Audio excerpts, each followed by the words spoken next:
ताल्लुक का डायमेंशन है वो है अपने आप से ताल्लुक। अगर आप चाहें तो उसे लिख लें, अपने आप से ताल्लुक। ये पहला हिस्सा है, इंशाल्लाह हम आज इस पर ज़्यादा गुफ्तगू अपनी करेंगे। फिर दूसरा ये है कि अपने खुदा से ताल्लुक, दूसरा उसका डायमेंशन है अपने खुदा से ताल्लुक। फिर तीसरा ये है कि अपने रिश्तेदारों से ताल्लुक, जिसमें बीवी भी शामिल है। ठीक है। उसके बाद चौथा ताल्लुक है वो औरों से यानी कि दूसरों से, जिसमें जो है तमाम सोशल ऑर्गेनाइजेशन आएंगे, तंजीमें आएंगी, तमाम चीज़ें, वो चौथा डायमेंशन हुआ। और पांचवा और अहम आखिरी ताल्लुक वो है फितरत के साथ ताल्लुक, माहौल के साथ ताल्लुक, समाज और सोसाइटी के साथ ताल्लुक। ये 5 एरिया हैं जिस पर हमें काम करने की ज़रूरत है। तो आज जिस चीज़ पर मैं बात करना चाहूँगा वो है सबसे पहला ये कि अपने आप के साथ ताल्लुक आप कैसा करें। अपने आप से ताल्लुक का मतलब क्या है? यानी कि आप जिस तरह की ज़िंदगी गुजार रहे हैं उसमें अपने आप के दरमियान में इतना स्ट्रॉन्ग ताल्लुक हो कि आपको अपनी एहसास खुदी हो कि मैं क्या हूँ, ये आदमी को मालूम हो। यानी अपनी ज़ात का मुकम्मल उसे एहसास हो, वो महसूस करे कि मेरी ज़ात क्या है और मुझे किस तरह से और कहाँ से कैसे ज़िंदगी गुजारनी है। ज़िंदगी की हक़ानियत उस पर वाज़े हो जाए, उसे अपने इक़दार का इदराक हो, वो ये समझे कि मेरी मजहबी ज़िम्मेदारी क्या है और ईमानी ज़िम्मेदारी मेरी क्या है, मेरी वैल्यूज़ क्या हैं, और उसे मीनिंगफुल अंदाज में वो अपनी ज़िंदगी को गुजार सके।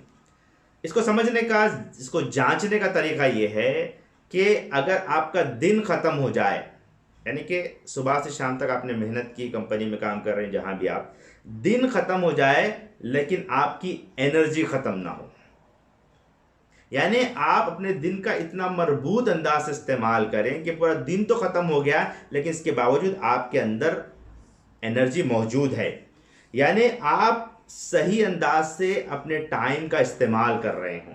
या दूसरे अंदाज में अगर मैं कहूँ कि टाइम मैनेजमेंट का जो उसूल है कि आदमी ये समझता है कि अपने 24 घंटों को किस तरह से ऑक्यूपाइड करे, ये असल में टाइम मैनेजमेंट का भोंडा तस्वुर है।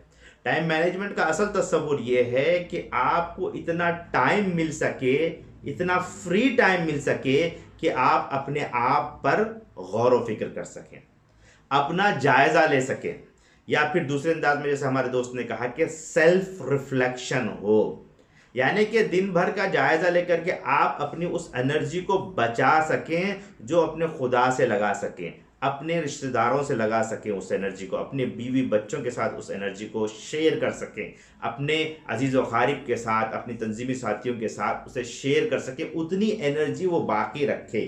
तो अब इसमें ये होगा कि आप एनर्जी को कहाँ ड्रेन कर रहे हैं, इसे समझना होगा। अगर आप एनर्जी को सही प्रॉपर वे में इस्तेमाल कर रहे हैं तो आपको टाइम मिलेगा सेल्फ रिफ्लेक्शन के लिए, आपके पास फ्री टाइम होगा अपनी खुदी को तलाश करने के लिए। अब आप जायज़ा लेकर के देखें कि मेरे पास कितना टाइम है अपने आप के ऊपर खर्च करने के लिए, कौन सा फ्री टाइम है जिसमें मैं गौर और फिक्र करूं कि मेरी ज़ात क्या है, मेरा अल्लाह ताला से ताल्लुक़ कैसा है, मुझे अपनी ज़िंदगी कैसे गुजारनी चाहिए, मेरी ज़िंदगी का प्लान क्या है। मैं जब 5 साल पहले सऊदी अरब आया था और उसके बाद अब मैं यहाँ पर मौजूद हूँ तो मेरी कैफियत क्या है, मेरे बच्चों के सिलसिले में मेरे प्लानिंग क्या थी और क्या मैं उसे इम्प्लीमेंट कर पा रहा हूँ, क्या मेरी ज़िंदगी ऐसी ही गुजरेगी। ये वो तमाम चीज़ें होंगी जिसमें आदमी जो है अपने आप के बारे में सोचेगा, गौर व फिक्र करेगा, तदब्बुर करेगा। गौर व फिक्र और तदब्बुर के लिए अगर मुझे टाइम नहीं मिल रहा है अपने आप से, तो इसका मतलब ये है कि मैं अपने 24 घंटे का प्रॉपर इस्तेमाल नहीं कर रहा हूँ। तो टाइम को इस अंदाज से बांटें कि फ्री टाइम मैसर आए अपने आप पर सेल्फ रिफ्लेक्शन करने के लिए। इसके 2 डायमेंशन मैं आपको बताता हूँ। एक ये है कि आपकी तन्हाइयाँ, जो आपके जो तन्हाई है, कोई आपको देख नहीं रहा है, वो आपकी अगर इंजॉयबल है, आप उसे उससे मज़ा ले रहे हैं, यानी कि आपकी तन्हाइयाँ आपको डराती नहीं हैं, आपकी तन्हाइयों में आपको अपनी खुदी का एहसास होता है, गुनाहों से दूर अल्लाह की तरफ रग़बत बढ़ती है। अगर मेरी तन्हाइयाँ मुझे सपोर्ट कर रही हैं तो आप यकीन जानिए कि ये बहुत बड़ा आपको ये मिल रहा है, यानी कि साइलेंस ऑफ प्रेजेंस, यानी कि अपनी प्रेजेंस में एक साइलेंस महसूस हो, अल्लाह की प्रेजेंस का एहसास इंसान को हो। ये उसका क्या कह सकते हैं आपके क्राइटेरिया है कि आप सेल्फ रिफ्लेक्शन के प्रोसेस से गुजर रहे हैं, मैं सेल्फ रिफ्लेक्शन के प्रोसेस से गुजर रहा हूँ, मुझे फ्री टाइम मिल रहा है अपने आप का जायज़ा लेने के लिए। तो हमारी तन्हाइयाँ बामाने हों, मेरी तन्हाई मेरे लिए सपोर्टिव रोल अदा करे।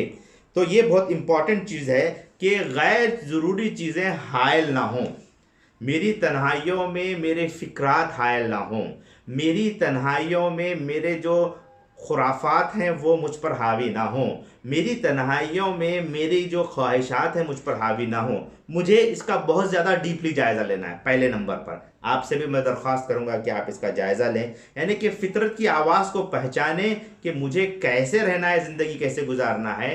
ये फर्स्ट एरिया है, आप ये कह सकते हैं कि इंट्रोस्पेक्शन का पार्ट है जो मुझे और आपको इसका जायज़ा लेना है।